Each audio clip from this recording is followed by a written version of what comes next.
And now, insurance-minded speeches from Geico. It's a common expression, don't look a gift horse in the mouth. However, what if the horse's mouth is filled with useful insurance tools? This is the exact case with the Geico app. Yes, the app is free and therefore a gift horse. However, look inside the app and behold, emergency roadside assistance, digital ID cards, bill pay. Get the Geico app. Look it in the mouth. Get amazing services. Thank you.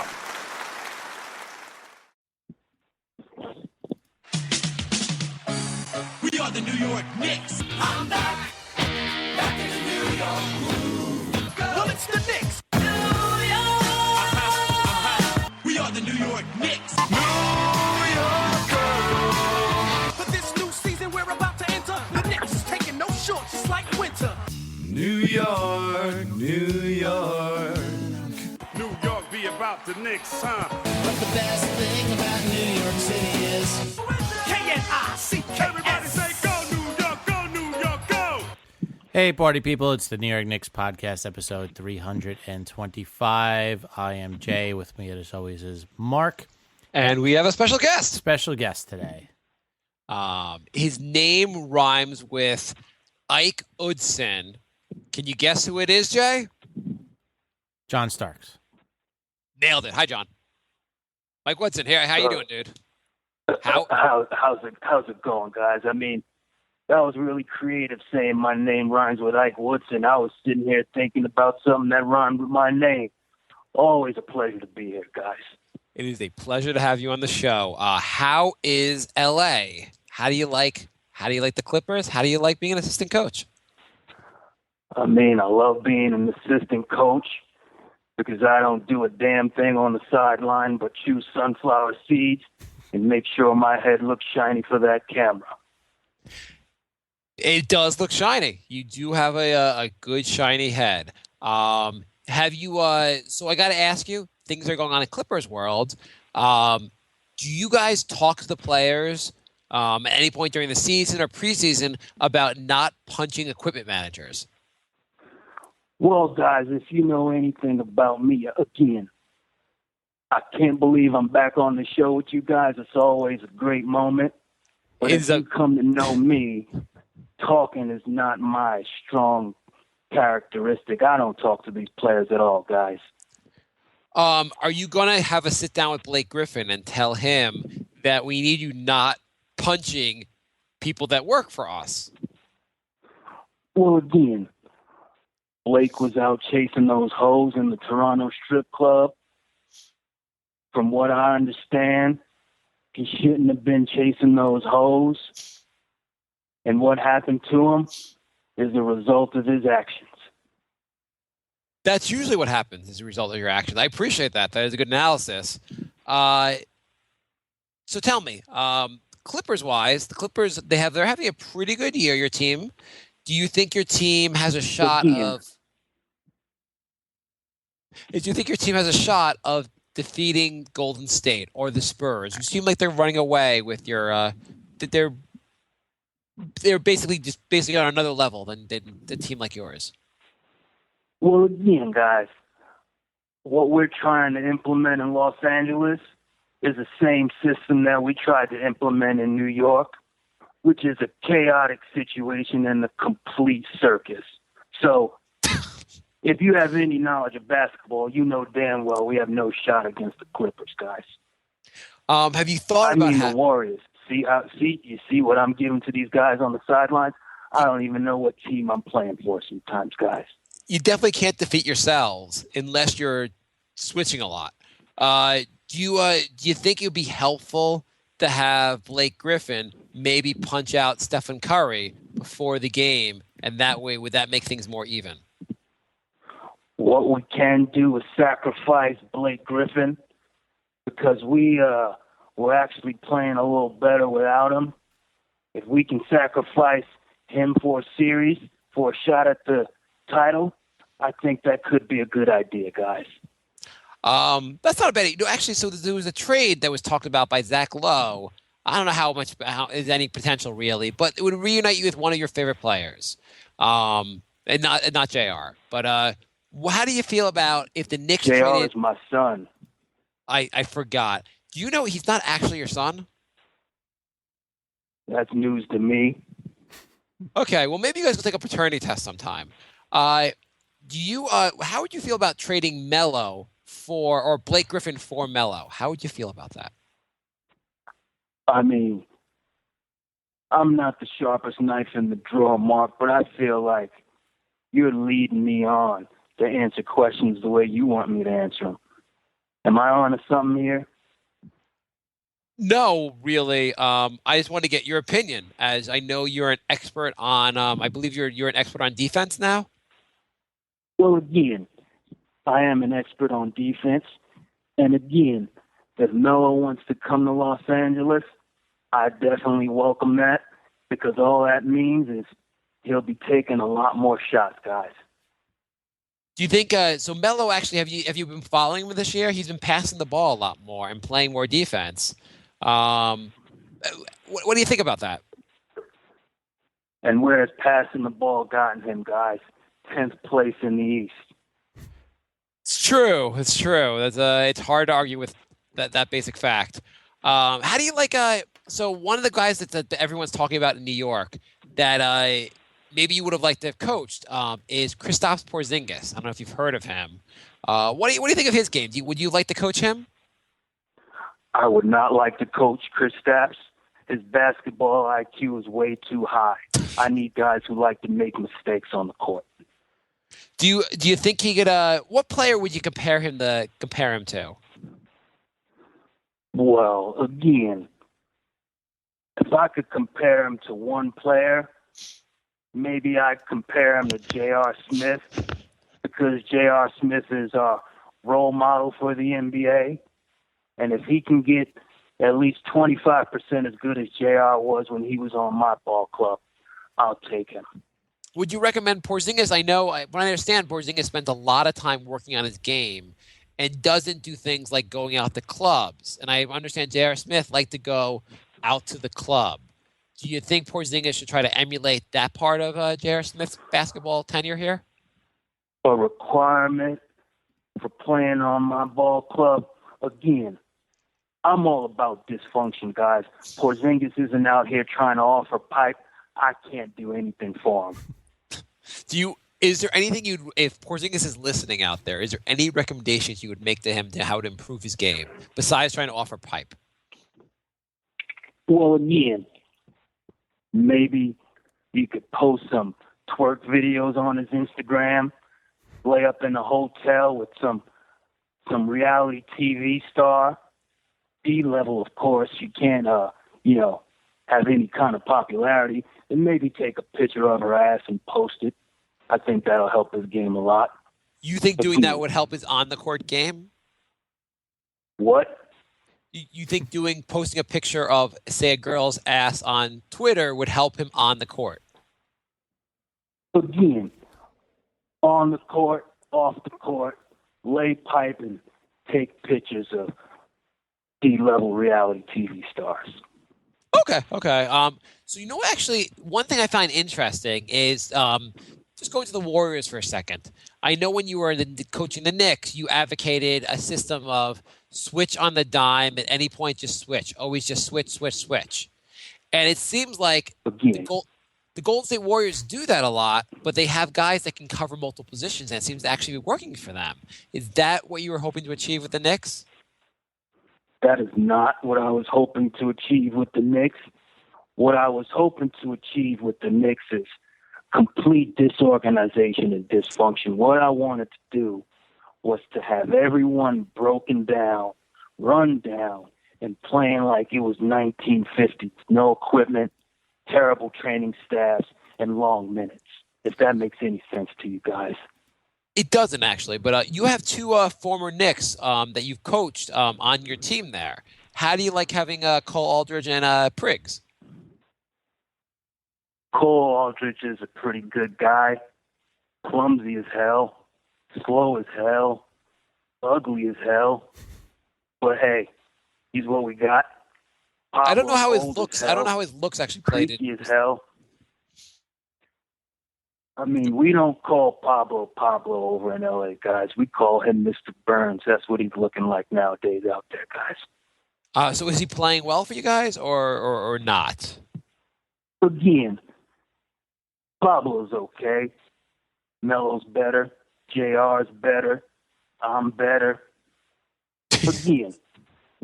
Do you think also I have a question for you? You have so Chris Paul obviously is the star there. Who do you think's had a better career, Chris Paul or Carmelo Anthony? Well, here's the difference between Chris Paul and Carmelo. Chris Paul is openly attacking his teammates and yelling at them and screaming at them on the court. Melo just does it behind closed doors and has his friends leak the information to the media, guys. Which way is better for running a team? Well, again, the best way to run a team is to switch on defense and offer pipe.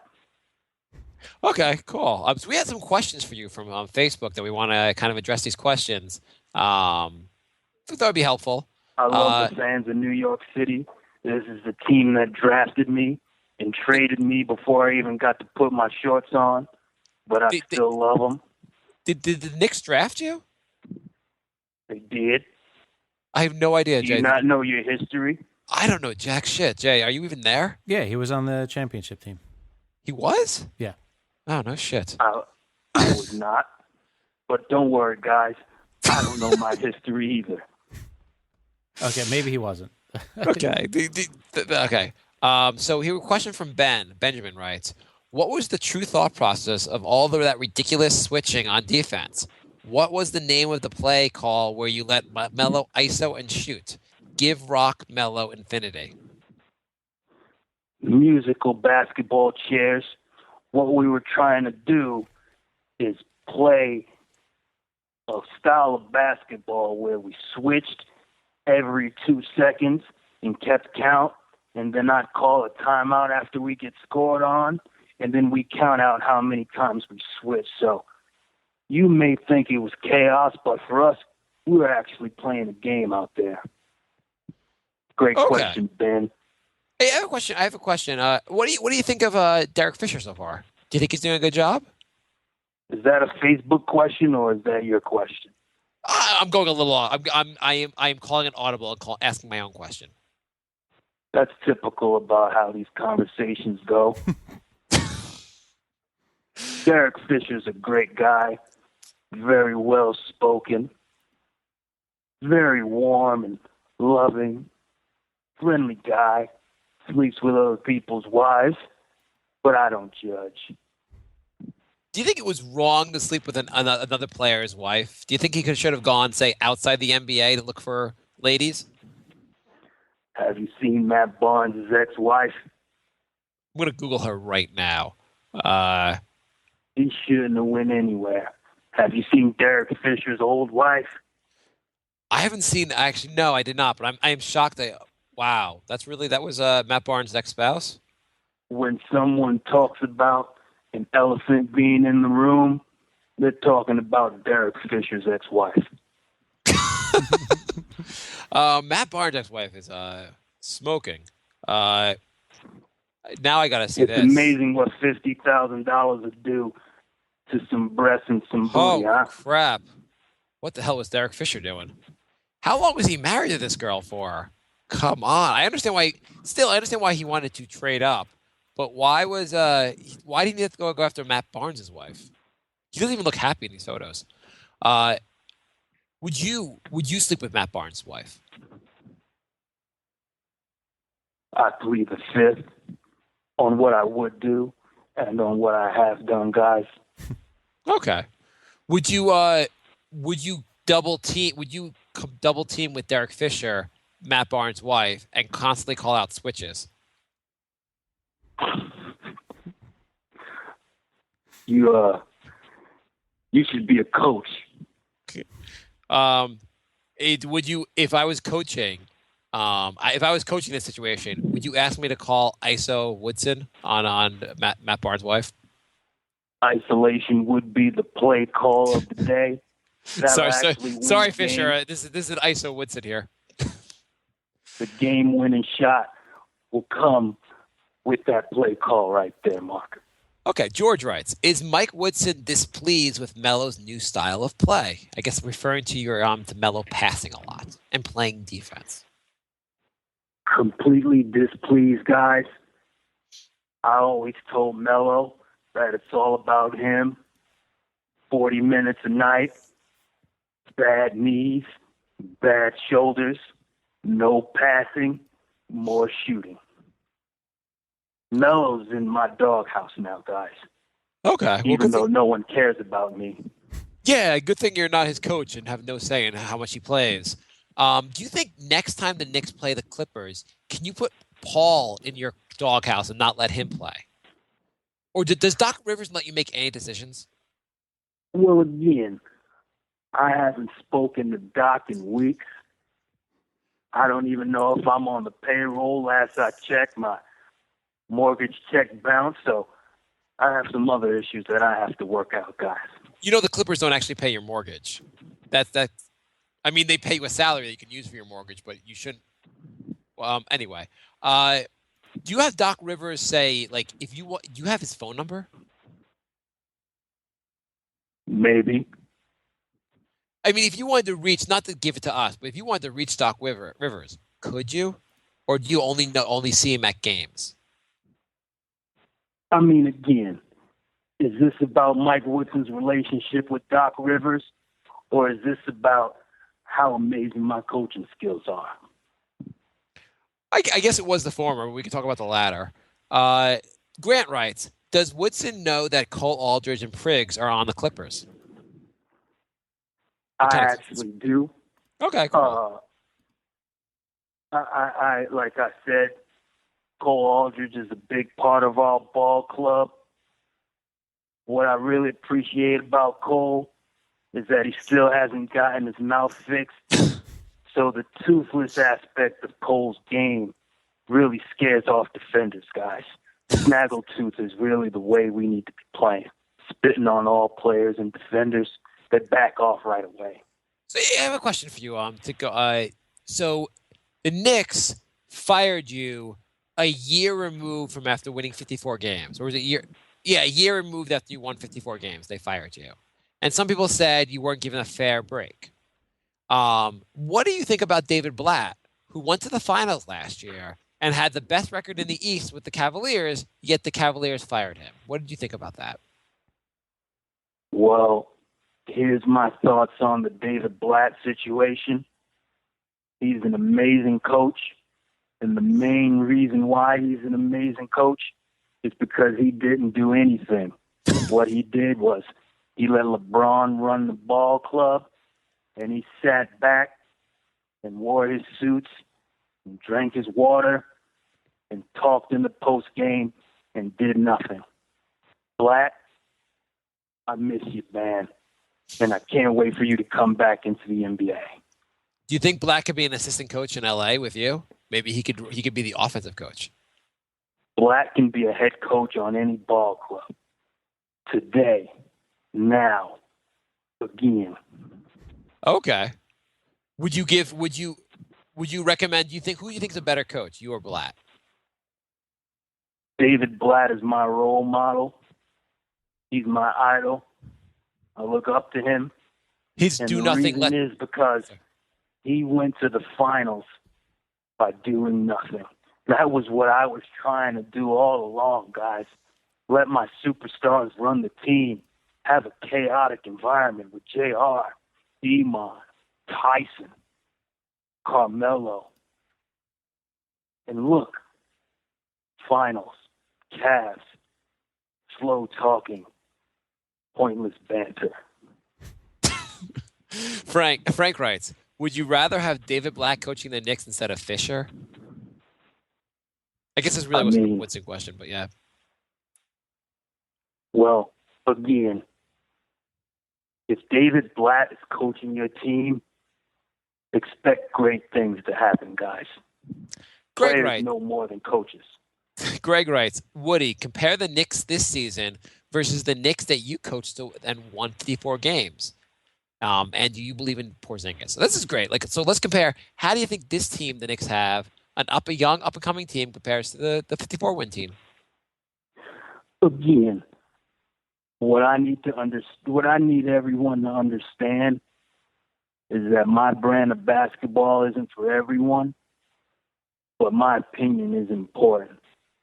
The Knicks of today play the right way, and they're going to be building on something, especially with Porgamus. I think you might have. We could go on.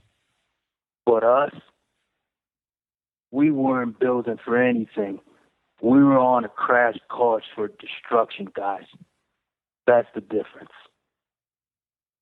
Okay. So you guys, your goal was to destruction. Our goal was to completely destroy the careers of our players, guys. A number of people never appeared in the NBA again. Kenyon Martin, and Marcus Camby. Think about those rosters that we had, guys. Where are all those players now, other than Carmelo? Well, Shumpert and JR are in they went to the finals last year, actually. But they're involved in another circus. Once you become a part of the Knicks Ringling Brothers circus, it follows you for the rest of your life, guys. Sasha writes, if Mike and the Clippers would you like Calderon back as a backup? Again, Jose's a little too young. His bones still have some marrow in them.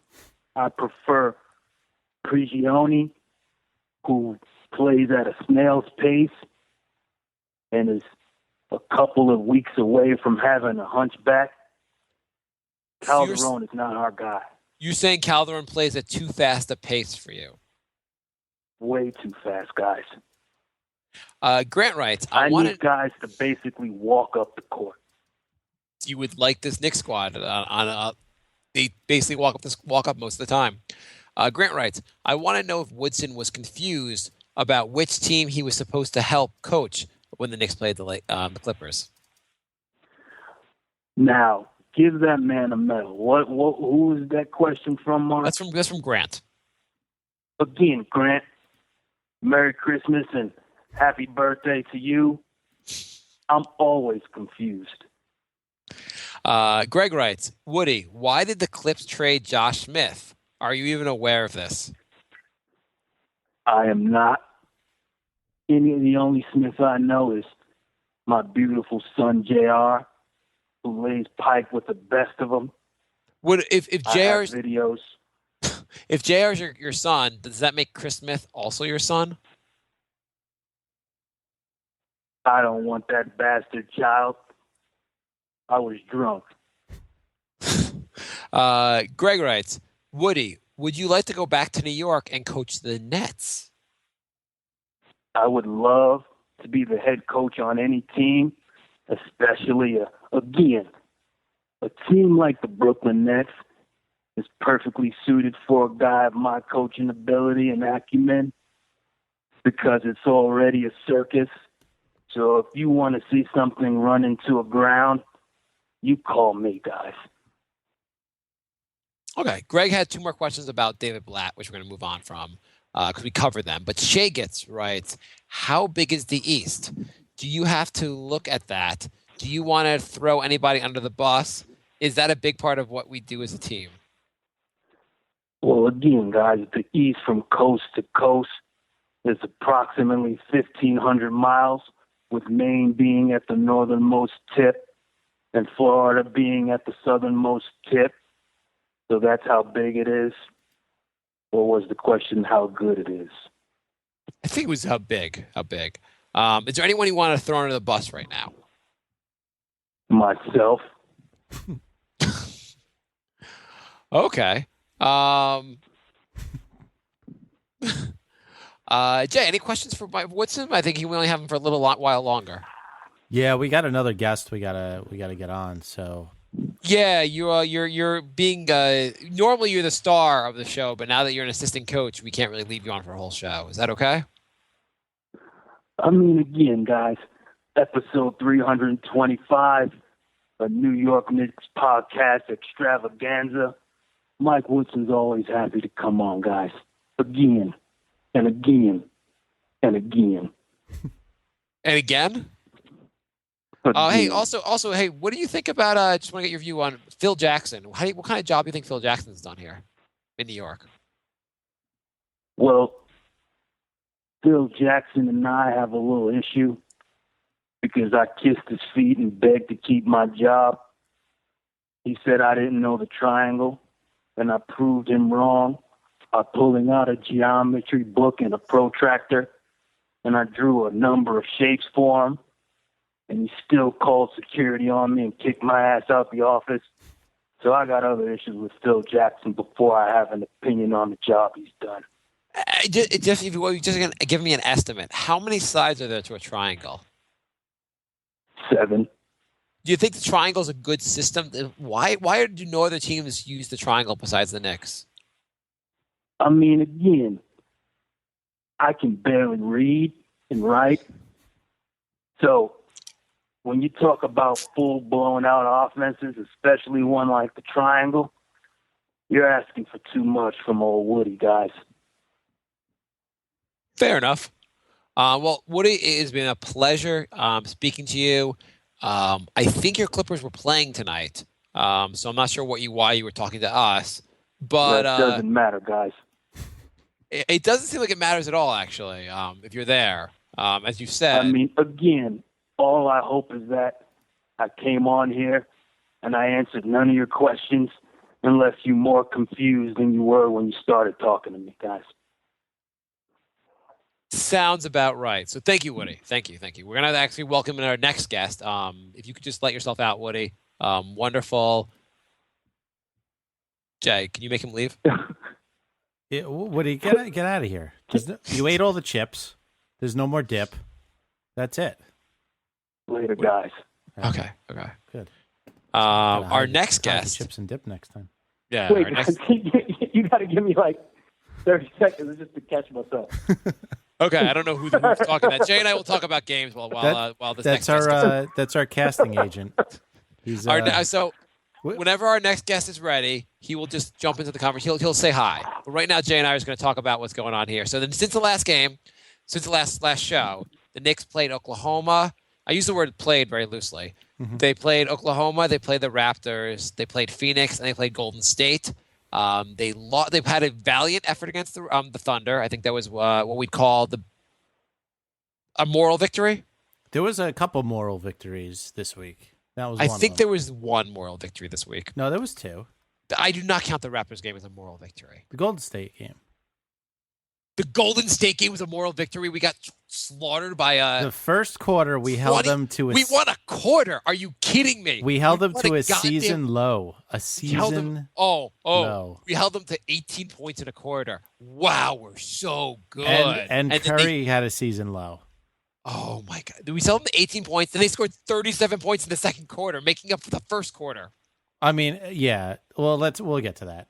And they held 34 points in the fourth quarter. They crushed us. When they had their second unit out there versus our second unit, mm-hmm. I had to say this was just unfair. The NBA should have stepped in and added some players to the Knicks. Like, they should have forced Harrison Barnes to play for the Knicks. Just for that game. Just to make it a little more fair.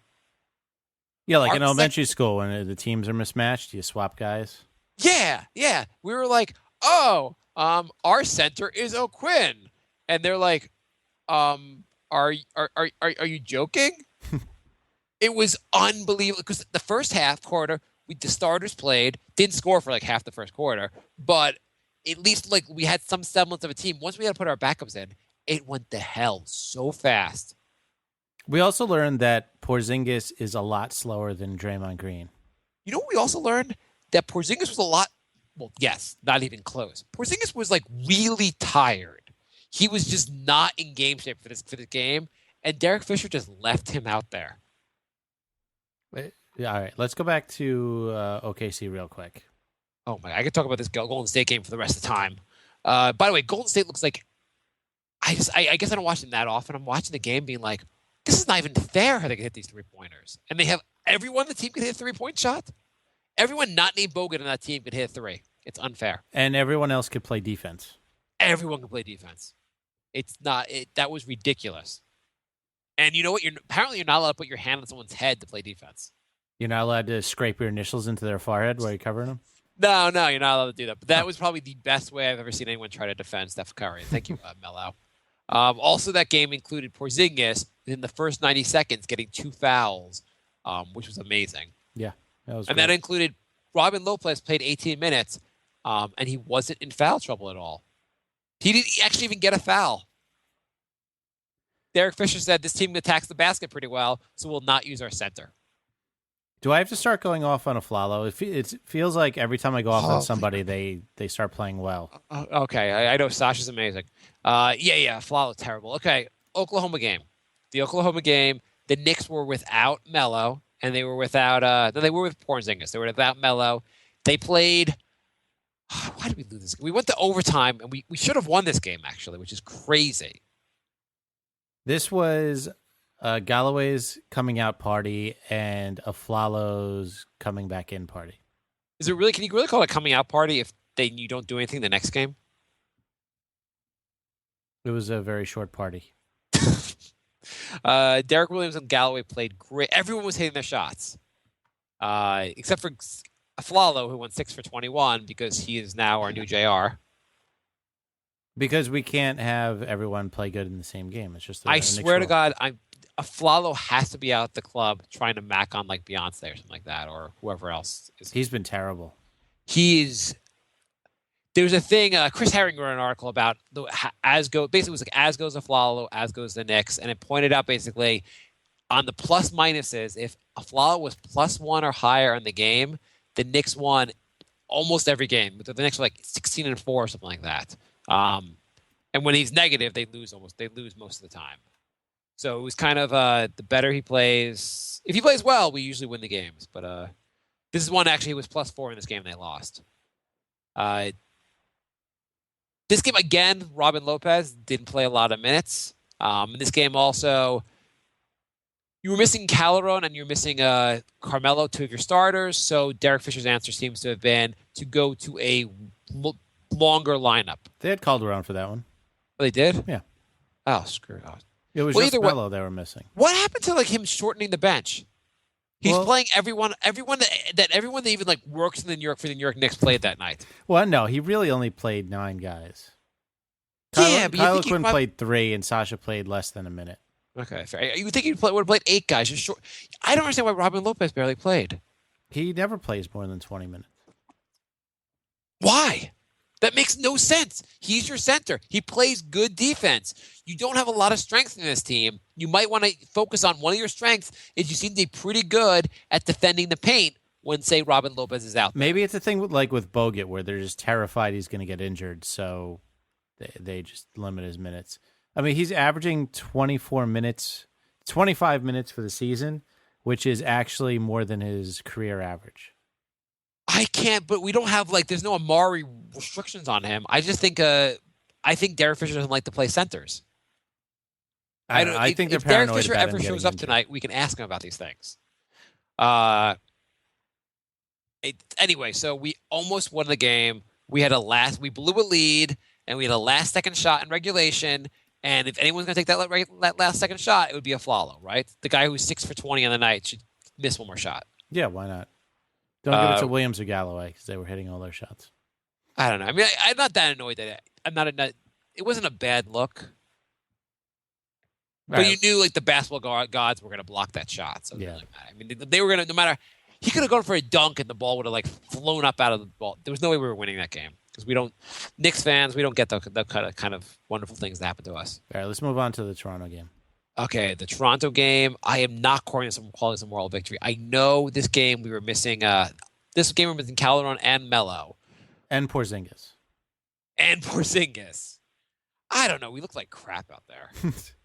Well, I mean, we're not a great team, and we're missing 60% of our starting lineup. Oh, this is the one I was really annoyed about because I was like, this is really where he went 10 deep, and you were like, why would you go 10 deep when you're missing 3 of your starters? At least take the guys that can play basketball and have them play less minutes. And was there a trade made where Lou Amundsen said Fisher said, Adams, if you cut your hair, you'll play more. Yeah, I don't know. He was out there. He looked like shit. He looked terrible out there. Yeah, well, I mean, so does Seraphin. That's true. I mean, I guess we only lost by 10 points, but it didn't seem that close. Did you ever think the Knicks had a shot at winning this game? No, as soon as I heard they were down 3 starters, I thought it was actually going to be much worse. Yeah, I guess it could have been much worse. This is Sasha's coming out party. Great. Sasha's hitting shots now, and everyone says, "What the hell's wrong with you, Marc and Jay?" Because Sasha's been playing well. His defense, though, has been what I remembered, not there yet. I assume in a couple games he'll start playing defense, but his defense has been atrocious so far. In the Toronto game, and I know people are like, "Why are you picking on Sasha since he sucks anyway?" And it's like, whatever. I'm not to be hard about him, but I noticed Lowry went around him by just stepping to the right, and Sasha just can walk around him. No lateral movement to prevent guys from driving. Our guards are terrible. They're really, really bad. Okay, I don't want to talk about the Toronto game anymore. Okay, is there anything you want to add to the Toronto? Okay, like the Phoenix game. This was an amazing game. This was we great. had our basketball meetup. We had our podcast meetup. A bunch of people came out. A second meetup. We had 10 or 11 people. It was a great meetup. We had a ton of fun, and everyone made it out there. Thank you very much. We had a very, very fun time. Yeah, we got pretty drunk. We watched the Knicks smash the Suns. I mean, smash the Suns. The Suns were without Bledsoe and their other good player. We got yelled at by the staff of the bar. Did we get yelled at? We got scolded. I don't remember getting scolding. Yeah, well, we took a table for 2 and then tried to cram 11 people in it, and they got mad that we didn't make a reservation. They were like, "Did you make a reservation?" I'm like, "Should I lie or just be honest with you?" Is there a special guest coming? Did he leave? I don't know. Okay. If you're there, special guest, you can jump in anytime you want. This was the game that Melo almost had a triple-double. How's it going, guys? This is Coach Fisher here. Hey, Coach Fisher. We are so excited to have you on the show. I want to ask maybe I noticed in the Toronto game, you didn't have Melo, Porzingis, and Calderon, 3 of your starters. Why in God's name did you play 10 guys that night? First, what I'd like to express, guys, is that the pontification and eradication of our point guards being on the bench is just the maturation of our team coming together as a family and as a unit and as an organization with a loving body. And as we go through this journey to become a team and a unit, sometimes guys are going to have to play, and sometimes other guys are going to have to sit down, and other guys are going to have to step up. It's a pleasure to have you here, Coach Fisher. Maybe ask me a broader question. What do you think of Porzingis' development over the course of this season? Well, Chris has really come along. We've been working with him, the coaching staff. We've been showing him love, nurturing him. After games, we give him a hot oil massage. We caress his body, make sure that he's 100% when he comes into these games, because what we need to do is show him that we're a unit and a family, and together we'll succeed as a team. When you caress his body, do you caress his unit?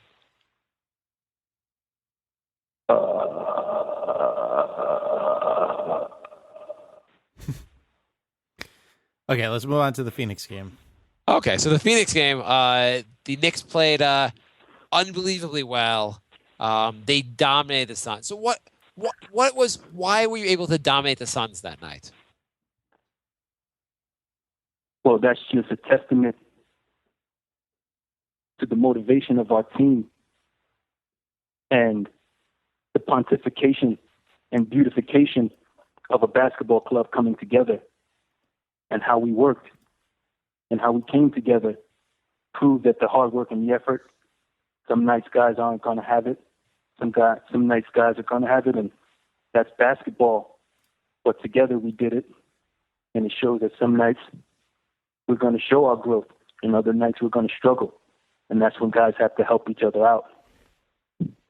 Would you take credit for Melo, part of this team unity, would you take credit for Melo passing more? Yes and no. Carmelo has really developed as a person and a human being, and his soul glows within the team, within the ball club. I mean,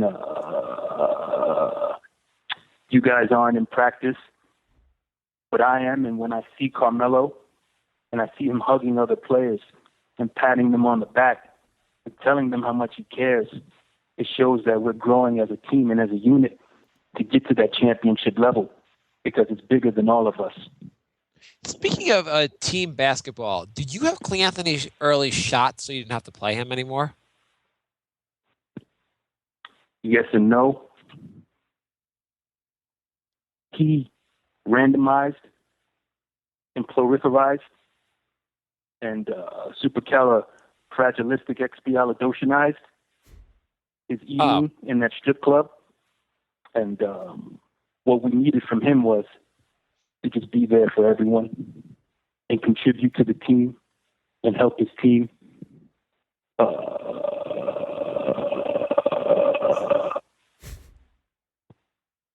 Do you think? What player are you most proud of in their growth this season? I'm most proud of Langston, because Langston is kind of like me. He's not the biggest. He's not the fastest. He's not the brightest, but he works hard. And like me, he reads the dictionary to come about with new verbalizations to tell everyone how he feels and express himself.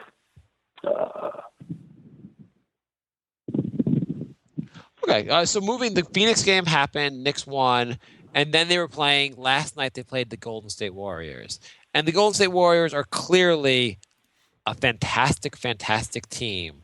What was your strategy going into the game to defeat the Warriors? Well, again, there is no real strategy when dealing with a team that's infinitely better than you. All I can do is just randomly throw out players on the floor. My goal is to always do what doesn't work with my rotations. What I like to do personally is wait for guys to get hot and then sit them down, or I'll wait for guys to get cold and then put them in. The whole goal is to eradicate any continuity that the ball club is developing out there on the basketball court. And sometimes that's just basketball. There was on a side note, there was a rumor that that you weren't the best with X's and O's, and your coaching staff was better with the X's and O's, and you were more about, I guess, motivation. What do you do if you don't do the X's and O's? What do you do exactly? Well, what I don't do is X's and O's, but I do read X's and O's, because my goal is to, in every post-game interview, recite the biggest words that I can possibly recite to the media. And what I realize is that my goal is to make the players cry in the locker room prior to the game, get them emotional, because at the end of the day, we are a family. It's all about love. It's all about friendship. It's all about motivating and eradicating any negativity that exists. So here's a question for you. So the Knicks were up against a tough foe in Golden State. One question I had was Aflalo played 38 minutes, yet seemed to play the worst of anyone on the court, or not maybe worst, but he played pretty bad. He couldn't shoot, and didn't do much else out there, and didn't play a lot of defense. Why did he play so many minutes? Well, sometimes you need guys out there for longer stretches to kind of help the younger guys out. He's a righteous whirlwind who comes out and he does everything that I need him to do. So sometimes, even when he's playing bad, we'll leave him out on the court because all we want to do sometimes is make guys feel good about themselves. So the guys that are scoring feel good about themselves because Aflalo is not scoring?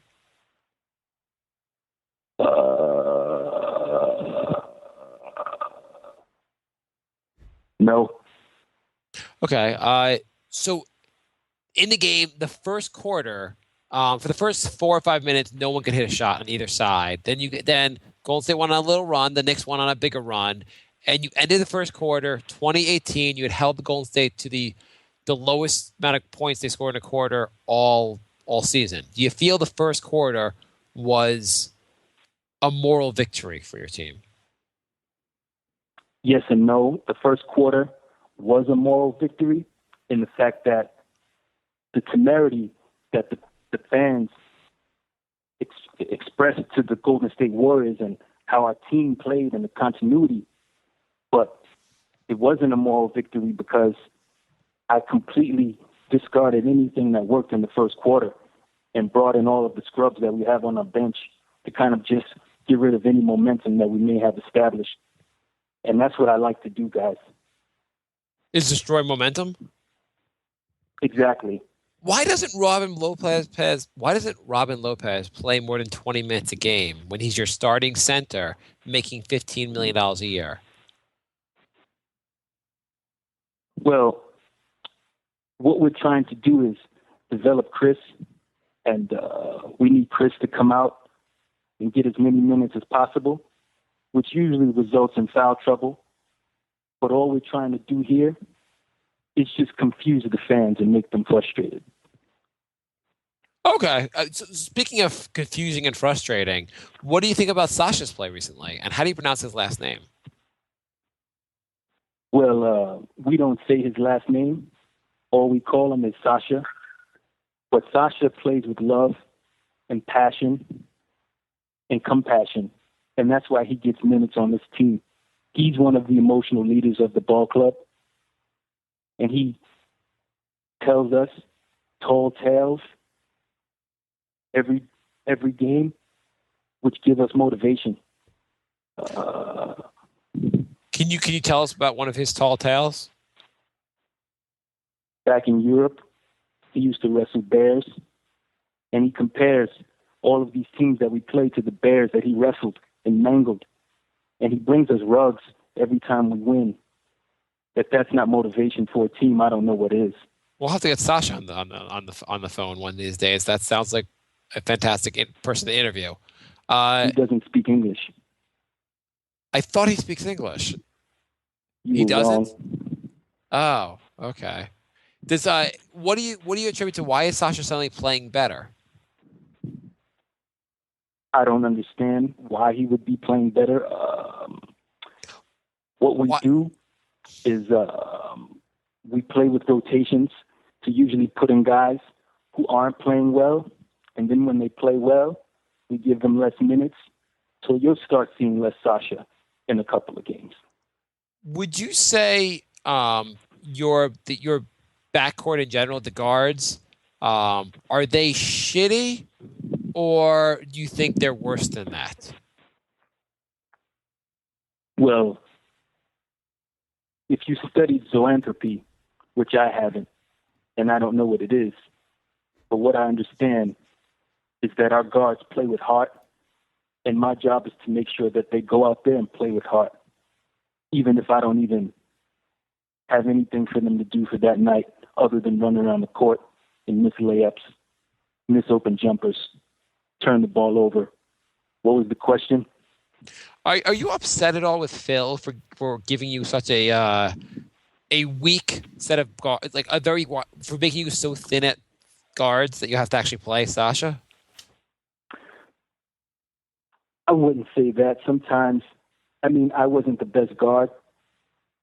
What we're trying to do here is not make it about the guards. What we're trying to do is more so make it about love and compassion, and love for one another and love for our brothers, kind of like, or brothers and sisters. kind of like how I love Matt Barnes' wife. I'm sorry. I noticed actually from our previous guest pointed out some pictures of your ex-wife and Matt Barnes' ex-wife. Were you trying to, your ex-wife didn't seem like I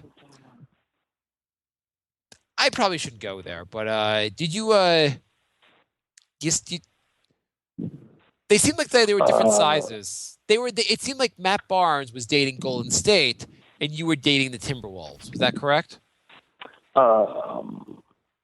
In this particular instance, this is a moment where I'm proud of the fact that whales are an endangered species.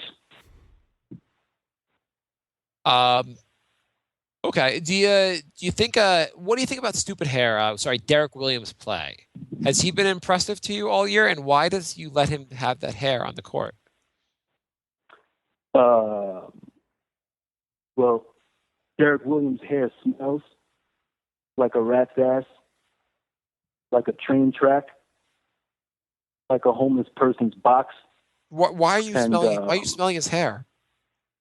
You can smell it too if you go into the garden.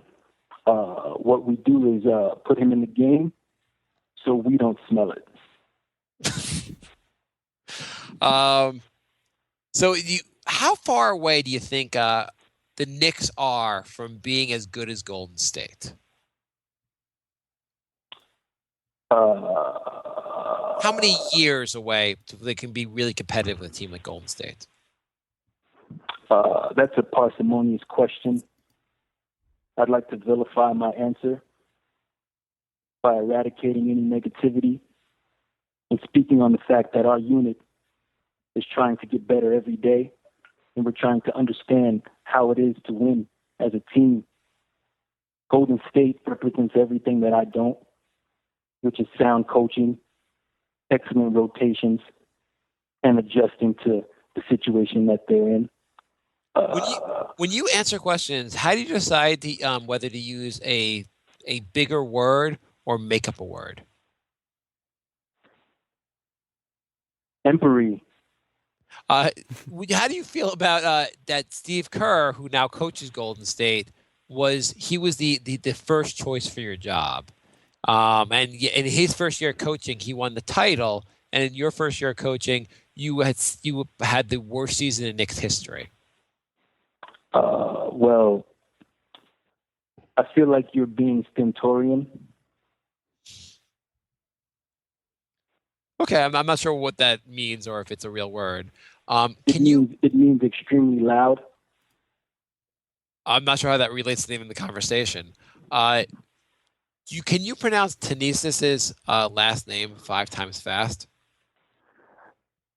Well, one thing about Thanasis is that he plays with passion. I don't know if you noticed, but with 1 minute left in the game, he came down and caught a dunk and still taunted the Golden State bench and completely embarrassed the organization. That really happened. That is a good point. So Golden State game happened. Knicks played valiantly for 12 minutes and then got slaughtered. Would you say this was a moral victory? If by moral victory you mean complete thrashing and total embarrassment, then yes, it was. Okay, that's usually what people mean by that. We have a bunch of questions to go through. Should we go through the questions, Jay? And if we keep Derek Fisher on for the questions? 'Cause I think we should. Yeah. Let's do emails. Okay. We have Juan, and he writes, So Jay, let's see. You love Larry Bird and are upset that Carmelo passes him, but it's okay if Porzingis does. Damn, Jay, where's your KKK hood? Mr. Fisher, Coach Fisher, do you think Jay, my co-host, hates people of color? Well, yes and no. One thing I noticed is that for the duration of this conversation, while we were verbalizing thoughts and expressing emotions, Jay hasn't asked me a question. He kind of just disintegrated into obsticency. In fairness, I just talk a lot. that's probably the reason. I actually love Jay. Mark is an interview bully. Oh, take over, asshole. Do you think? Now I lost my train of thought. God damn it. Lorenzo writes, why does the NBA insist on letting females set the date for All-Star Weekend? Mother bleep and Valentine's Day. I feel like that little kid out of Oliver Twist. Please, honey, may I watch the dunk competition? And he attached a picture of Oliver holding up his bowl. I don't know if that's a question directly for me, per se. They're just questions in general, but feel free to address just them. assume they're for you. Assuming is always a good thing when it comes to asking me questions, because I'll usually sit back and think and Hey Fisher, can I ask you a question? Who do you like for president? Do you the Iowa caucus is going on tonight? Do you like Ted Cruz or you like Donald Trump? Who do you like? Well, I'm always for guys who are underqualified for positions, and I'm going to go with Donald Trump. Okay. Because he has completely no qualifications to be president, and that's my kind of guy. What about on the Democrat side? You like I figured you'd like Sanders because he is an old guy just screaming a lot. Well, and he gives you give minutes to everybody, like he wants to give money to everybody. You've assumed correctly. I'm all about sharing the wealth, even if it's unwarranted and unmerited. And I prefer to cut you off before you start your question. Maybe you like Martin O'Malley because he's showing up and having the worst race of anyone, kind of like you had the worst season last year of anyone. To be fair, Minnesota had a worse season. It's true. Are there more emails, Jay? Or are you just yeah? Speaking of assuming, is that what you did with Barnes' wife? You just assumed that was for you? That's a Bears question, an accusation. What I assumed was that it was love and compassion, and it was something that we both partook in with great love. And in a related question, do you think Matt Barnes will beat the crap out of you, or could you take him in a fight? I've put out an order of protection on Matt Barnes. My punk ass doesn't want any parts of him, especially all those tattoos he has. Any guy with a neck tattoo, you need to run from. If Matt Barnes beats the crap out of you, does he get to coach the Knicks? Is that how it works? If Matt Barnes beats the crap out of me, you'll never hear from me again because he'll probably kill me if he gets his hands on me again. No, I was asking, forgetting about your welfare. I was wondering does he get to coach the Knicks? Like, is that how succession in the Knicks coaching works? You should see what I did to his wife. Lorenzo writes, did you guys watch the Warriors beat down to the Spurs? Everyone is now overreacting, saying OKC is the new team that would keep up with the Warriors, yet they're yet to meet this season. But OKC barely squeaked past the Knicks, so I don't agree with that. Thoughts? Yes and no. I prefer to do things the Derek Fisher way, and that's not necessarily answer the question. That's more so just go on an eloquent rant to try to satisfy myself and just make sure that you don't follow up on the question, because my rant is so eloquent and well-spoken that you wouldn't even want to follow it up with a question. You'll just want to stop talking to me and go to the point that you wanted to make, or even walk out the room. Lorenzo writes, hey, I have a question, Derek. I know you watch a lot of the games. I mean, I've been following the NBA has this new tracking done for defense, this player tracking for defense, where they can figure out what percentage of players normally shoots and what percentage they shoot when they're guarded by a certain player to see how much of a difference they make on defense. Do you know who the best, after this point in the season, do you know who the best defender on the Knicks is right now with a minus 6.1%? Meaning players they're playing against him shoot 6% lower than they normally do when they're being guarded by him. Do you know who the best defender according to this on the Knicks is right now? Well, you started the question with, you know that I watch a lot of Knicks games, and I want to start that off by saying you're absolutely wrong. My goal is to come out there with the sharpest, most well-tailored suit and the darkest beard with the grayest soul patch, so that when the camera hits me, it twinkles off of my beautiful skin and my succulent body as I watch the game from afar and twinkle at the beautiful women in the crowd and think about all of the beautiful, beautiful people out there in New York City. What was the question? Who do you think the best, if you had to say the best 3 defenders in the Knicks right now are, who do you think they are? Jay, you can try this also. According to the tracking. Yeah. Okay. According to the NBA tracking, this is just basically who shoots the lowest, who makes the biggest difference on shooting percentage, which is important. What you need to realize is that no one on the Knicks truly plays consistently well on defense. Which is and probably evidenced by the person person grasping at straws. Yeah, Jay. So grasping at straws. Can you try to guess in order? Top 3 defenders. Lopez, Thomas, Carmelo. No. Melo is number 1. Number 2 on this is Porzingis at negative 3.9. I'm not counting Lou Admonson because he doesn't play a lot of minutes. Derek Williams. And number 3, no. Number 3 is Langston Galloway. Okay. And as far as guys that play normal minutes, who do you think is the top 3 worst defenders? Number 1 is Calderon. No, actually. Number 1, Derek Jay, Williams. you want to try? Derek Williams. Number 1 is Sasha at 8.5. Guys are being guarded by Sasha, shoot 8.5% better than they normally would when Sasha guards them. It's basically like they're open. Number 2 on this beautiful, list. loving Sasha. You're going to like this. So number 2, who do you think the second worst defender, according to just the NBA tracking thing, that's all. Who do you think the second worst defender in the Knicks is? And it's not Calderon. Derek Williams? Aflalo. Oh, good. Actually, Derek Williams right now is a negative 0.9. It's actually slightly better than average, which is amazing. And the third worst defender is Calderon.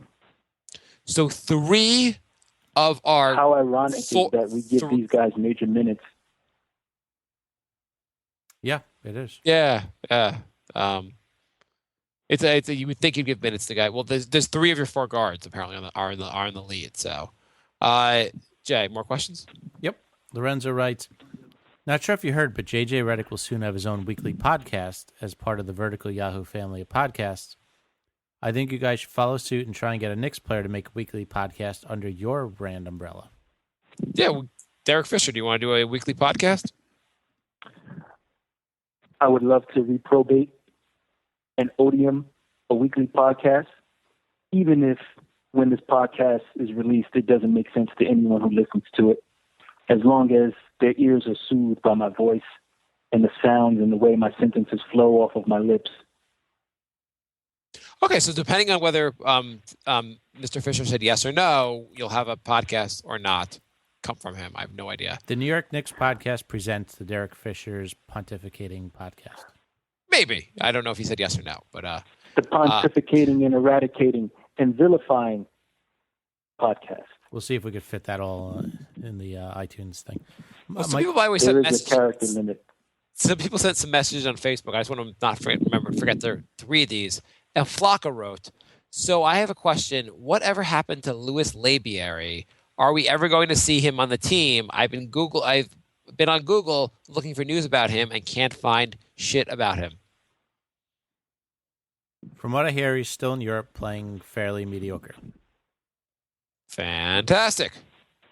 And Liam writes, hey guys, love the show. It gets me through the long, hot Australian summer days at work.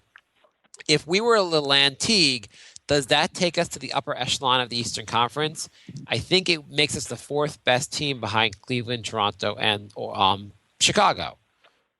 So, Fisher, do you think the Knicks can acquire Teague? As I drink this 1976 Merlot out of this impoytable glass, I sit back and I wonder of the beauty of Jeff Teague and how he could help progress the goals that we have as an organization and as a unit And as we sit here and we talk about all the possibilities of our team and our organization, how Jeff Teague could come in and help us, and the love that he would exude in the locker room as we go on this journey called life, called a championship, and think of all of the possibilities that Jeff Teague could bring. Can you see it? Can you imagine the love and the beauty that he would bring to the city for Jose Calderon? So speaking of Jeff Teague, there was some talk the Knicks were going to try to acquire Jeff Teague, and the Knicks claimed they had some assets, which I don't understand. What assets were you planning on trading for Teague? Because I think Derek Williams got his jewelry stolen, so that was probably all the assets you had on the team. From what I understand, Anthony Early was shot with a silver bullet, and it was never removed from his leg.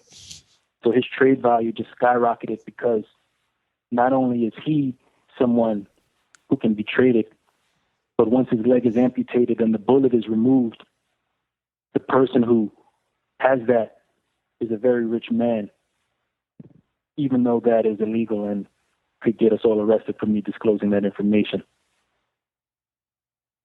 Okay, so we will amputate Anthony Early's leg and then get the silver bullet out of it. And we will use that. Exactly, Mark. If I could make sense of this whole situation, there's no damn way in hell we have any assets to trade for anyone worth of any value. Okay, Jay, more emails, Twitter questions. I don't think I posted on Twitter for this, so. Right. Michael writes, why do you rate David Lee so much? Warriors basically became a championship team when they moved into the bench for Draymond. And look at the Celtics, too.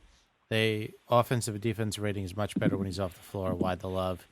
Why are all your favorite players white, Jay? I'm sorry, Grand Dragon. Why are all your favorite players white? If you ignore Marion and Barnes and all the other black players, then yeah, the rest of them are white. Exactly. If we ignore them, why are all the players that you like were white?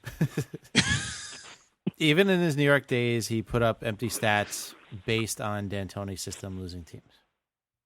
Yes. So if you ignore all of your favorite black players, the real question is why are all of your favorite players white? Right.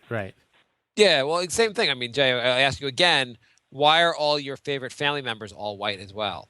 If you were not a racist, you'd have non-white family members. I think you broke this whole thing wide open. Do you have more emails, or are you going to answer my ridiculous question? Now we're getting into real issues. This is why I love being on this podcast. We address real social issues that are facing our people. Yeah, so David Lee, I don't know, he was like the best. He's so lovable. He's so dreamy. Look how tall he is. If you looked at his chin, I love his chin. I would lick it. You know, he was talking about you too, right? I love David Lee? Yeah. I think people get confused. I don't love David Lee. Yeah, you do. What do you mean, yeah, I do? You totally do.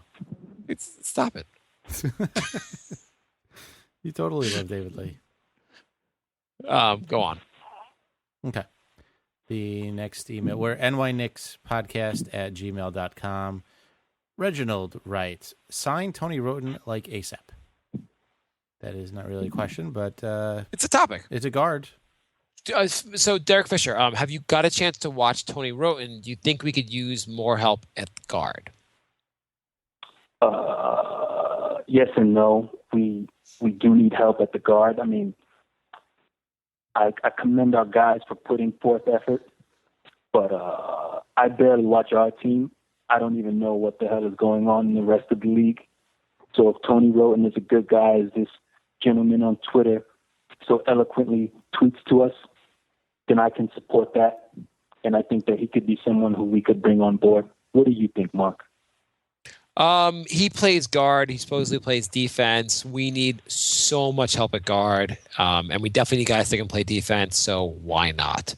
And Ish Smith looks like he's kicking ass in Philly, so I feel like we should try to sign someone as well and see how it goes. I want to give 10-day contracts out to players that actually might be on the team long term. Players that might actually... I'd take Mike Woodson over Calderon right now, by the way he's playing. Yeah, I would too. What was the point of giving a 10-day contract to Greek Salad? Well, the situation there was he wouldn't leave us alone. He wouldn't stop bothering us and crying and begging us to get on the court, showing his passion for the game. So what we did was we brought him up, but we're going to kick his ass back down to the D-League and eventually out of the league because he's just a hassle and he's a psychopath. He's a psychopath? A little bit off his elevator doesn't, let's say, go to the top floor. Okay. Jay, you have more questions? Yeah, we have some emails from Jimmy. Thoughts on Sasha versus Phoenix? I feel like even if the man had 30 points, you'll still say he's complete trash. I agree he might be one of the worst on the roster, but when he gets hot, I'd want him on the court. Honestly, rather have him in the rotation than Jirian. I'd like to say if Sasha gets a quadruple double, we will still bash him. I hate Sasha. I don't know. I don't hate him. He's probably a very nice guy. His defense sucks. He's not a long-term answer. I just don't see a point of giving him minutes. Yes and no. I mean, Sasha's play is just Knicks fans coming to the actualization that how low we've lowered the bar and how much we've come to expect from the Knicks if Sasha Vujicic is someone who we're lobbying for. And I don't even want to play him, and I'm his coach and former teammate. That was probably the best thing that Fisher has said all night here. That actually makes a lot of sense. Basically, we've lowered the bar so much that Sasha actually looks like a legitimate option, which means things have gotten really low for us at guard. Jimmy writes, I'm sorry, but y'all claim Aflalo is such a better shooting guard than JR, but honestly, what is he better at? They're both terribly inconsistent shooters that we have and had as our second options. Who should show up and have a good shooting night in one of every 5 games, if that? You are right. We were wrong. We admit that as we've seen more of Aflalo. Why is Aflalo From what so... I understand is Knicks fans are very upset and vocal right now, and the questions aren't even sarcastic anymore. They actually want legit answers, which none of us can actually give. Yeah, it does seem that way. That people want actually. Do you think this season has been a success so far? No. Okay. No further comment. What would it take for the season to be a success? Well, first, what we would have to do is actually develop a team of guys who can actually play defense and guys who can actually play consistent for more than one game. We talk about coming out parties, but everyone who plays only does it in stretches. So until we can actually get some players who can come together as a unit and believe in the team concept, we'll never go anywhere. But as long as I'm coach, I'll make sure we won't go anywhere because my rotations are out of this world. They Without definitely are explanation. out of this world. They definitely are out of this world. Jimmy writes, I know Have there's you going ever seen rotations as discombobulated as mine? Yeah, why when someone plays well, do they immediately leave the game? Why does that happen all the time? The issue is because Kyle O'Quinn and Kevin Seraphin need to get minutes. You know that's not They're like beautiful people. you know them getting minutes is not part of the Constitution, right? Or NBA rules. Or Lou Godmanson, or as you know him as Lou Odmanson. There was a small stretch of the season where you stopped playing O'Quinn and Seraphin, and the team looked really good. Exactly, and as a unit and as we come together as a family, we don't want anyone to be excluded. So even if losses come up because of it, our goal is to make sure that everyone plays, especially O'Quinn and Seraphin, no matter how sloppy and discombobulated they look on the floor. I love air balls and bad defense. Okay. I know this is going to piss you all off and make you all mad, but I'm going to point out the obvious. KP is not good in straight isolation plays. He is at his best offensively picking and popping and spacing the floor and knocking down shots and also crashing the offensive glass. I mean, the guy gets just as many ISO touches as Melo. How crazy is that? What's even more crazy is that some of these Knicks fans actually want him getting more ISO touches than Melo. Fisher? Which is why I want him to get more isolation touches. Because what we need to do is have him ruin the continuity of the ball club at that moment in time on the basketball court. As you notice, I don't run plays for Porzingis, especially when he's playing well. I'll run less plays. So what you want to do is, when you notice my coaching style, my job is to do the exact opposite of what works in order to get the results that I want. I have a question for you. At the end of games, you call timeouts a lot of the time to draw up a last play. If the timeout say is a 30-second timeout, what after you say ISO Melo, what do you do for the next 27 seconds? I actually tell Matt Barnes' wife stories. They always get a good rouse out of the team. But if you really paid attention, guys, I'm probably the best coach in the history of coaches, because I know everything that works. I know exactly what to do and who to play and when to play them. But what I do is not do it. I just do the exact opposite to show you how great of a coach I actually am and how loving I am of all the fans of New York. Interesting strategy. That's an interesting strategy. That is a very interesting strategy. Can you tell us a Matt Barnes' wife story? Well, what I did was snuck into the house, got a little frisky after we sipped on some Riesling. Next thing I know, I saw 5 fingers in my face and screaming, and my ass was getting tossed out into the front yard, running off as I ran to the Knicks game. But the moral of the story is, don't sleep with your teammates' wives. That's a good moral. No matter how beautiful she is. That's the moral for you, but not the moral for me, because I'm still hitting that. Oh, okay. Jimmy writes. Yeah. I was reading an article in the New York Post this week about how that writer believed that off strictly talent, Melo is the best that's ever suited up in a Knick uniform. Now, before you all go crazy and start bashing him, think about it. If we're not talking about production or championships or leadership, just more talent, once you actually think about it, it's actually a valid argument. I don't think anyone who knows basketball can say Melo isn't extremely talented to the roof. His bashing has been his leadership or his defense. But if we just sit down and talk talent, I think he's top 3. Thoughts? I mean, if you think about it, Melo is the best chess player the Knicks have ever had. Not on talent or not on production, but his talent for chess is the best. So, and Melo is also the best at absorbing the powers of other players. Did you see him put his hand on Curry's head yesterday? Yeah, he's like that the wasn't to rogue. actually stop him defensively. That was to absorb powers.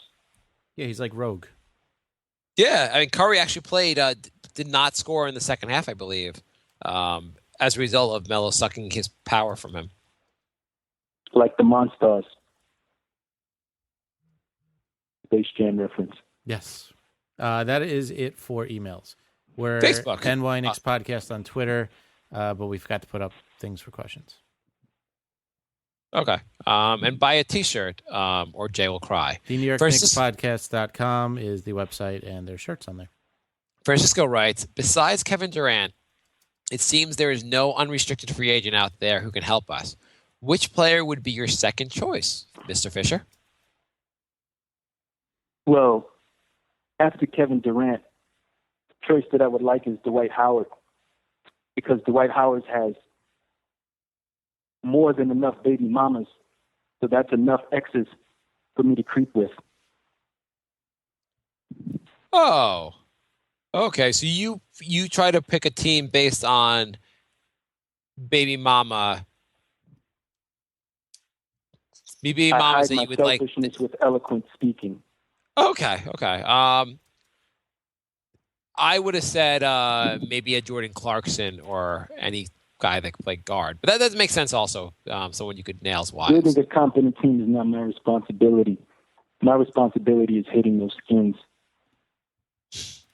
Ron writes, Knicks need a starting shooting guard upgrade. Kent Bazemore, Alan Crabb, Nicholas Batum are options in free agency during agency, moving AA to the bench if he opts in. What do you think about those guys for our team, Coach Fisher? Well, if they can play the right way, they could possibly be guys that we could welcome into the family of love to bring on this team to help us win and build something. But what we're actually looking for are guys who are past their prime, who underachieve, who don't play defense. So any of those guys are not options for us right now. Do you have Phil Jackson's phone number? Could you get a hold of him if you wanted to? I could possibly speak to Phil. He's my Lord and Savior. He's taught me everything that I know. I consult with him on a regular basis. Even though I don't seem to listen, I do understand that Phil's powers exude within the locker room and within the organization, because I should be next in line to kind of mold this team into my own image. What's your own image? Pipe laying. Pipe. Okay.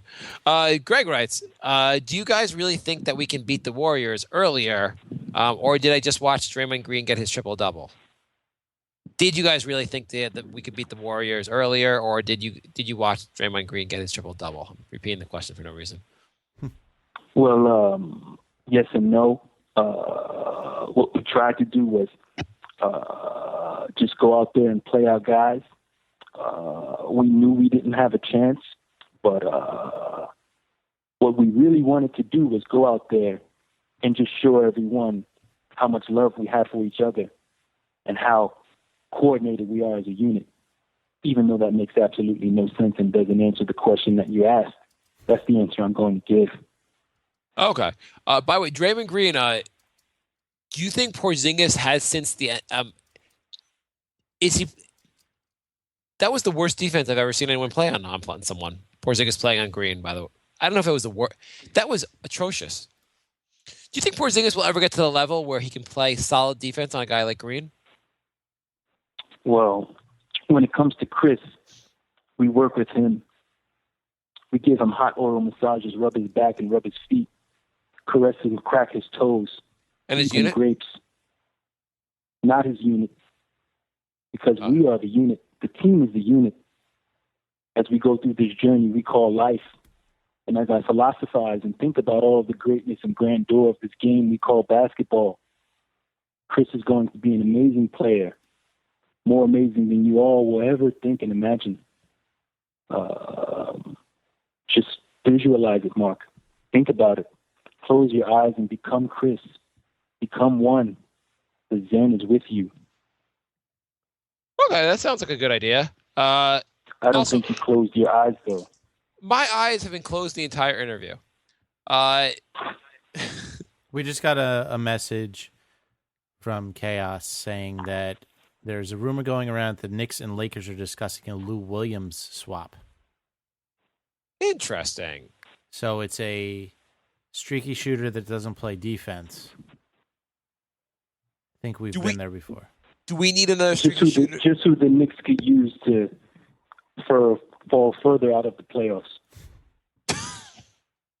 Do you think this season? Do you think you need to make the playoffs for the season to be a success? I think in this rebuilding process, the first season was to tank. The second season was to try to stay out of the news as much as possible. We already have 2 strikes with me and Matt and Clee and his incident at a strip club. So we're trying our best to stay out. We have to aim low for now, guys. Playoffs is a long way away. Shane writes, if you guys need a reliable stats guy, I'm your man. Thank you, Shane. Jay, do you want to reach out to Shane? Shane, email us, nyknickspodcast@gmail.com. Q writes, can we now be mad at Knicks for losing? Why? Because they lost to one of the greatest. You can never be mad at the Knicks for losing as long as we play with love.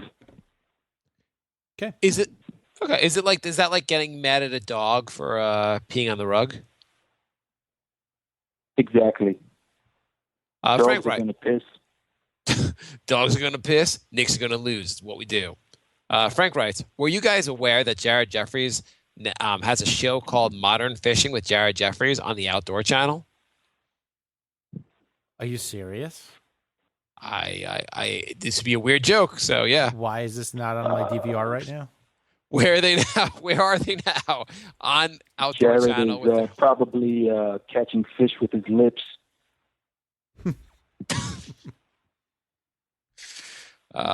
Still contributing just about as He much can as he suck the he can suck the juice out of a coconut. Yeah, this Frank is a real writes- thing. I just looked it up. Frank writes, I feel that our lack of depth at center and shooting guard are our most glaring weaknesses. So I've come up with another. I think I don't mean to cut you off, but I think our lack of depth as a team is really hurting us, not just in one position. Okay, that's another way to look at things. I've come up with another trade to fix the team. We send Calderon, O'Quinn, and Admonson to Minnesota for Pekovic and Tyus Jones. We then send early in Vuka, whatever hell, expiring contract to Sacramento for Ben McLemore.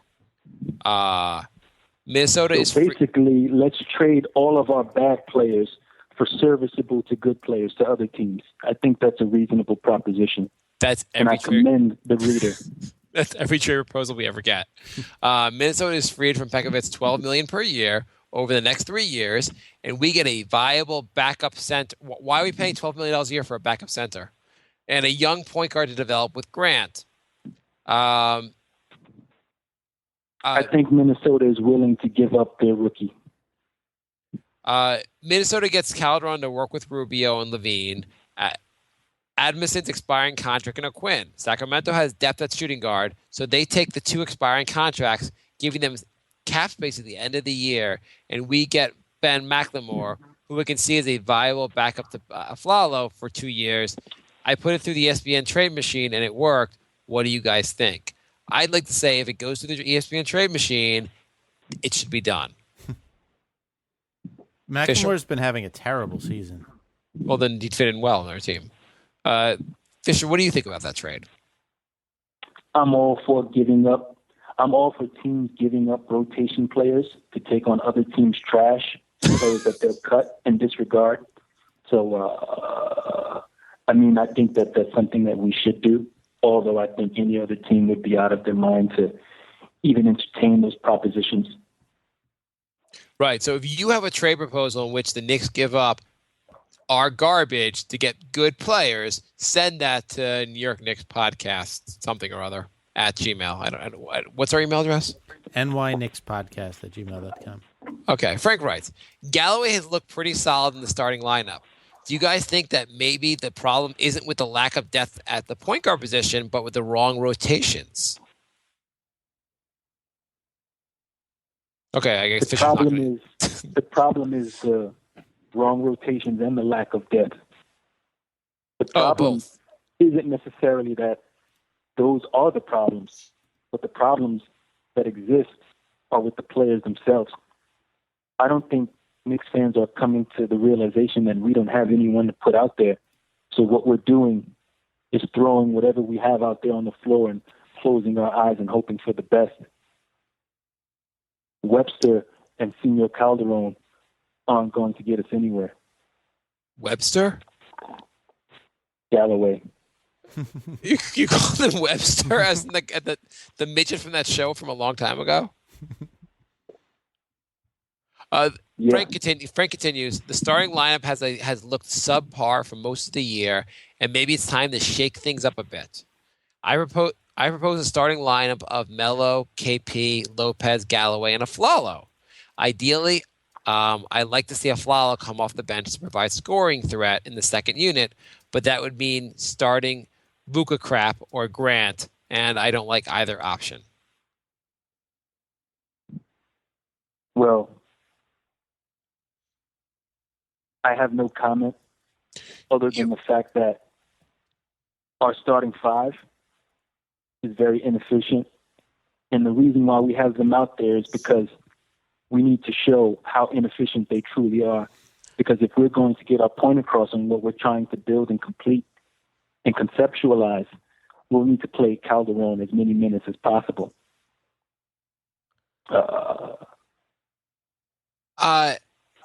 Here's the thing, I noticed last season in 82 games, you somehow used 83 starting lineups.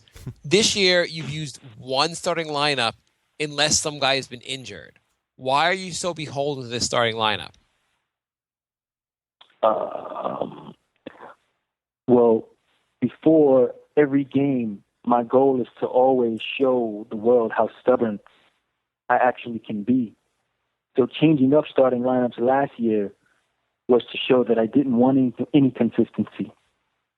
And not changing the starting lineup this year is to show everyone that I don't want to adjust and improve.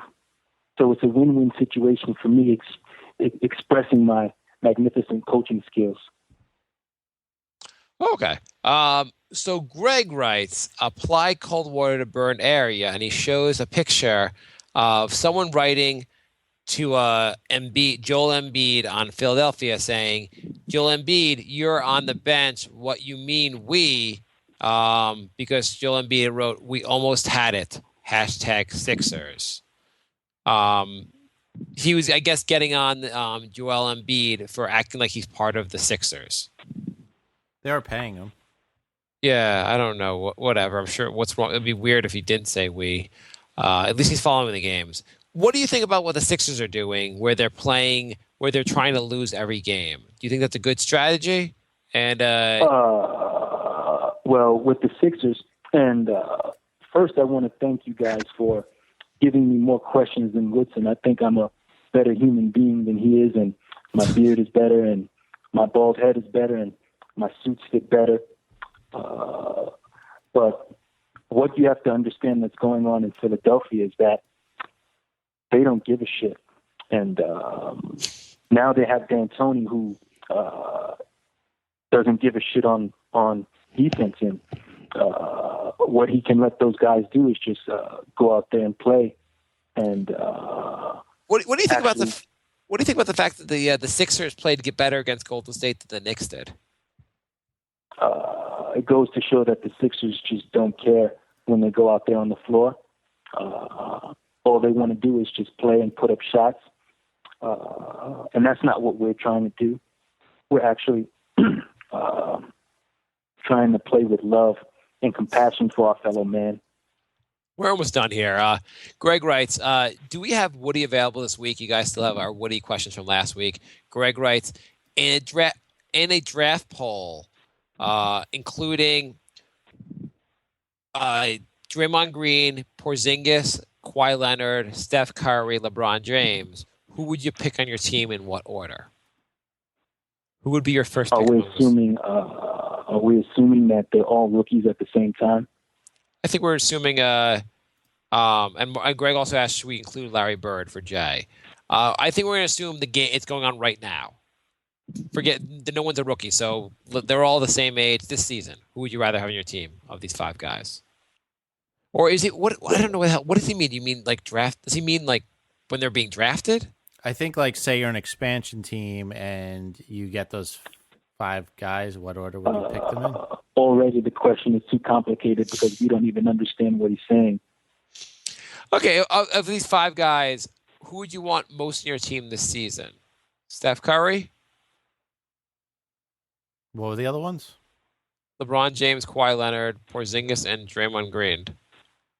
Sasha Vujacic. Okay. Greg writes, in today's roster, who would you pick as a personal bodyguard? I think I'd get Steve Adams of OKC Thunder. The guy is straight up scary with his look and physique. So Matt Barnes. You get Matt Barnes to guard your life? Well, if I is it Matt Barnes your biggest threat? Life, yeah. If I pay him to guard my life, then he can't harm my life. So it's a conflict of interest on his part. That's Jay. Anyone you'd pick? Matt Barnes' wife also? Oh yeah. I'd have Matt Barnes' wife guard my life while you have Matt Barnes. Anyone who will get in the car and drive 90 miles just to punch someone in the face is someone I want protecting me. Imagine how far he'll drive if he was getting paid. Greg writes, good thing that the show doesn't have any trademark issues with the Knicks. I mean, you used to call your show the official, unofficial New York Knicks podcast. That's true. We did do that. I forgot about that. Oh, yeah, I forgot about that, too. Greg writes also, are you guys willing to give up Melo for Teague and probably some draft picks and the Hawks mascot as a bonus? Absolutely not. Okay. No, I don't think that's good. I don't think that's good. Greg writes, Derrick Rose has been playing really good recently. Any interviews with him? I think we have enough interviews for today's show, Greg, but we will do Derrick Rose. Maybe we'll interview him next week. Greg writes, who are you willing to give up realistically to get Teague? What assets can we give up to get Teague, Fisher? Can we use the same silver bullet we were going to use previously to get him? Here's the thing about the New York Knicks and the fans. The Knicks have always offered garbage to teams for their assets, and Knicks fans have always proposed that we offer our worst players for other teams' best players. So in the best interest of continuity and keeping things in order and intact, I say we propose Calderon and Grant for Teague, and hopefully Atlanta's stupid enough to take it, because Grant was their original pick that we traded for Tim Hardaway, who they sent to the B-League, I believe. Yeah, that's worked out well for How everyone. ironic would that be? Evan writes, what voodoo doctor do we need to visit to keep Jose's groin injured? Are you willing, Derek Fisher, to stay on top of Calderon's groin to make sure it's injured? I am not willing to stay on top of Calderon's groin. I'm only willing to stay on top of Matt Barnes' wife's groin. Greg writes, Jay, did you still watch the Raptors game knowing the pregame that the Latvian unicorn isn't going to play? I did. I don't know why I did. I regretted it instantly, but I did. Greg writes, who are you guys interested with? Who are you going to give up? And this is the Blake Griffin for Melo. I don't want Blake Griffin. Okay, Andrew writes, the only reason it would make some sense is because he's younger. I know, but he's so douchey. Yeah, I don't think we should pick our roster based on how their non-douchey factor. I think we should base it on chances of winning games. Okay, how about the fact that he gets injured every other year? Well, that would be a reasonable reason not to take him. Melo being the picture of health, I'd want to keep that guy. I'm just saying he's like 8 years younger than Melo, so it could make some sense. Andrew writes, thoughts on Greek salad, Fisher? I think you already gave your thoughts on him anyway. Kevin writes, why God, why? Fisher? Well, if you want to know why God or get an answer from God, we need to get Phil Jackson on the show, and you can ask him that question and he'll answer it. Or maybe even Derrick Rose, because he keeps coming back from injury, devastating injury after devastating injury. So he must have God on his side. Are we going to have Derrick Rose on the show also, Coach Fisher? I would love to hear from Derrick Rose again one day. Let's see if we can find him. He seems to be very whiny whenever he comes on the Knicks podcast. Kind of out of character. Hey, listen to me. Derrick Rose here, and I'm here to say, Coach Fisher, I would be a great player on your team. If you have some assets you could trade for me and take on my $25 million contract, I would love to not play very well for you.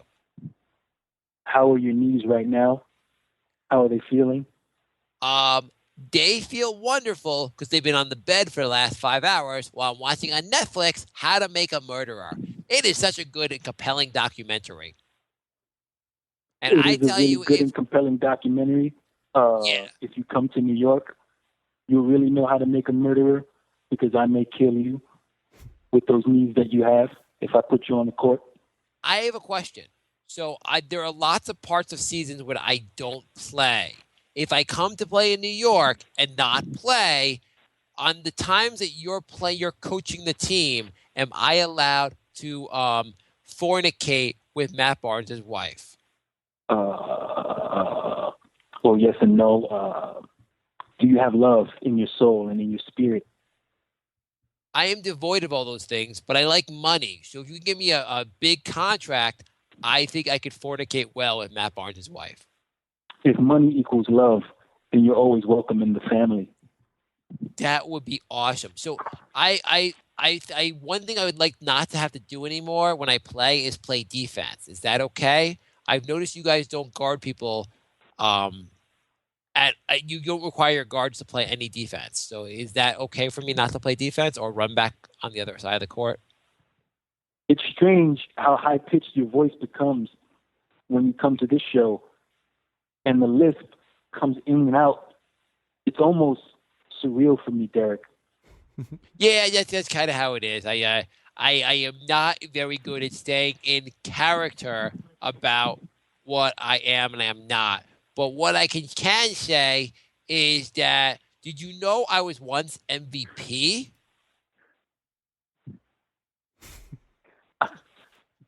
I am aware of your accomplishments, and you embody excellence Isn't and it exuberate. amazing?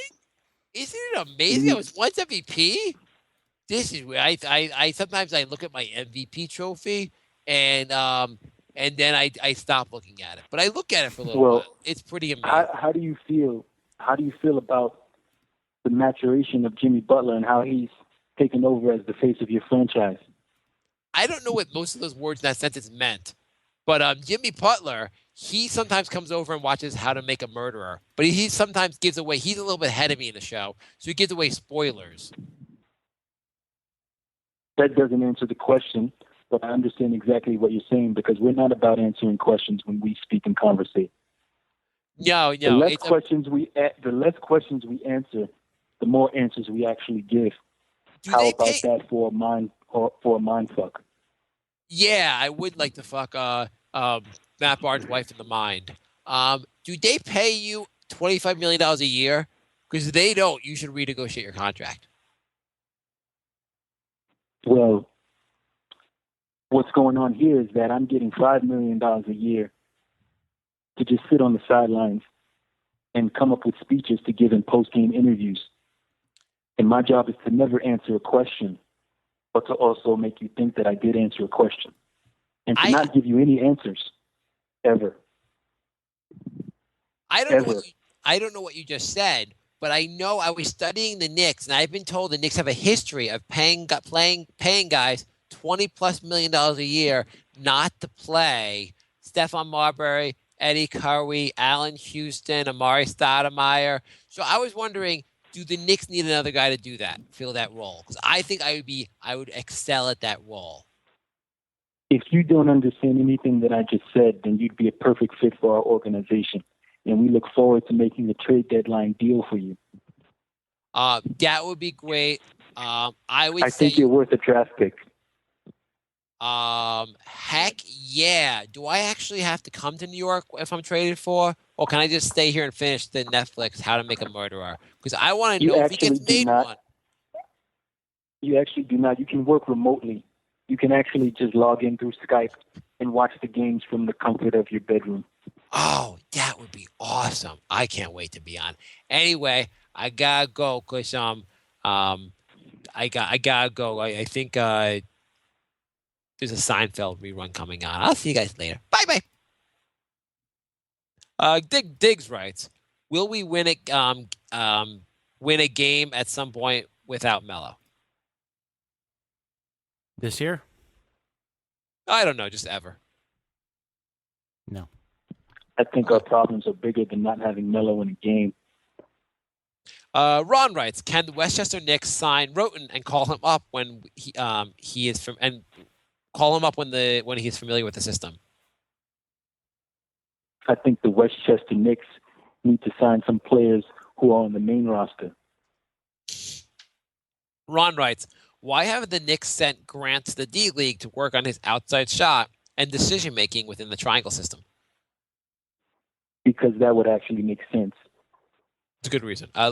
Luis writes, why in the blue hell is Sasha Vujovic still on the goddamn team? Why is Phil trolling us? Because his hair is amazing. Q writes, do you think Jay will ever apologize to Vucha crap?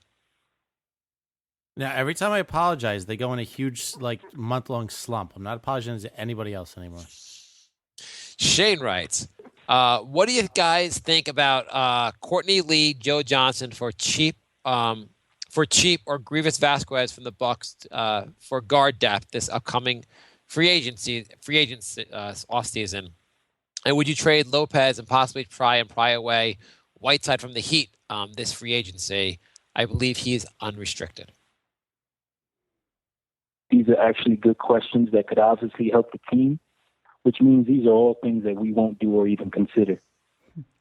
Joe Johnson can't really guard anyone anymore, so I don't want him. Grievous Vasquez I always liked. Courtney Lee, Lopez seemed to destroy Whiteside last time we played them, so I don't want to necessarily trade for Whiteside either.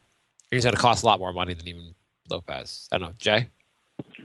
So you're basing your entire decision on a one-game sample? Yes. I extrapolated. Would you do any of these moves?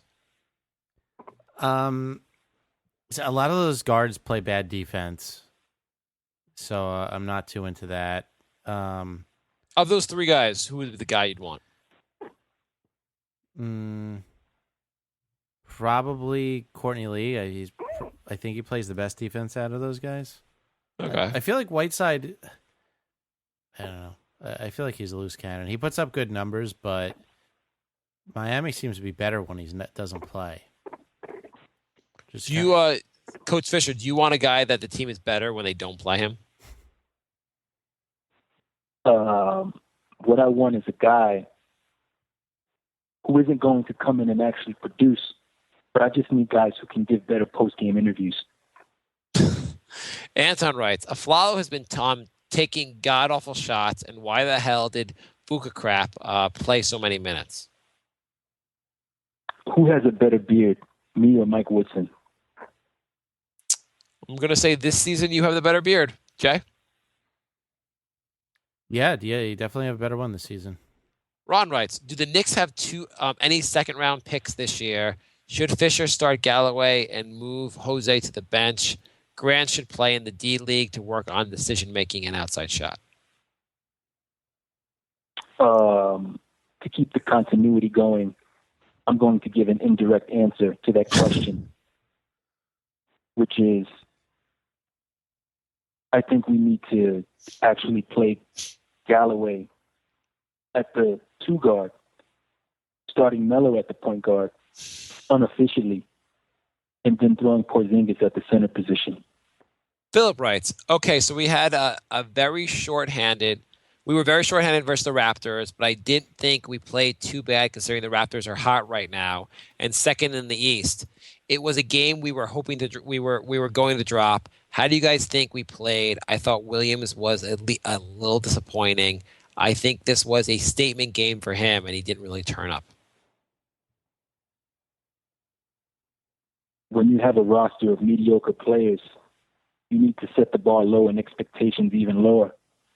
So you're going to need to realize that we'll have stretches where we're actually good and stretches where we're actually bad, because we don't have any players who's ever really succeeded at any level in the NBA outside of Carmelo. That's a fair point. George writes, last question. Trade rumors, Jeff Teague. We all know it's just a rumor, probably not going to happen, but how much would he improve the team? Thoughts?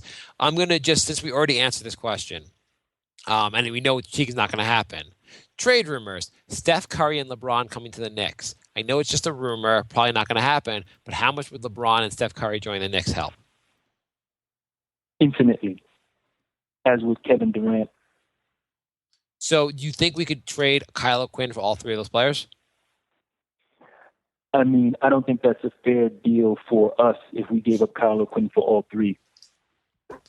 I would agree. So thank you so much for coming on the show, Jarek Fisher. Jay, you have any more questions for Coach Fisher? No, I don't. It's always a pleasure to come on this show and pontificate and eradicate my thoughts as we go through this journey and try to come together and make things make sense, which I don't do a very good job at. Ted Cruz won the caucus in Iowa. He beat Trump. That's disgusting. Amazing. What did we learn? So what do we learn today? Typically, we don't learn anything. We learned what a lot of questions with non-answers sound like. We learned a lot of longer words may or may not be real. Sound like. Yes. We learned what a 2-hour show sounds like. We learned that we learned how to make someone do impressions all day. We learned that when the podcast is actually released, we'll see how good of a job Jay is at editing these things. I'm not editing shit. Yes and no. Jay, will you edit the show? Yes No, or no? I'm not taking a second out of this. Yes or no. No. You're supposed to say yes and no. I will edit this. Yeah, no. We learned a lot about Coach Fisher and his style of coaching, which his style and Coach Woodson. Coach Fisher, how do you think your style differs from Coach Woodson? Well, just to continue on the theme of things that we learned, with all of the huge words that we spoke of on this podcast, the word that we didn't learn is overkill. Yes. I think that's the word of the day and the word that we're going to end the show with. Thank you so much, Coach Fisher. Episode name as well. Jay, are you going to play the goodbye music or just like sit here for a moment of silence? I was just going to make it really awkward before we left. Oh, that's good. That's good. Goodbye, everybody. Bye,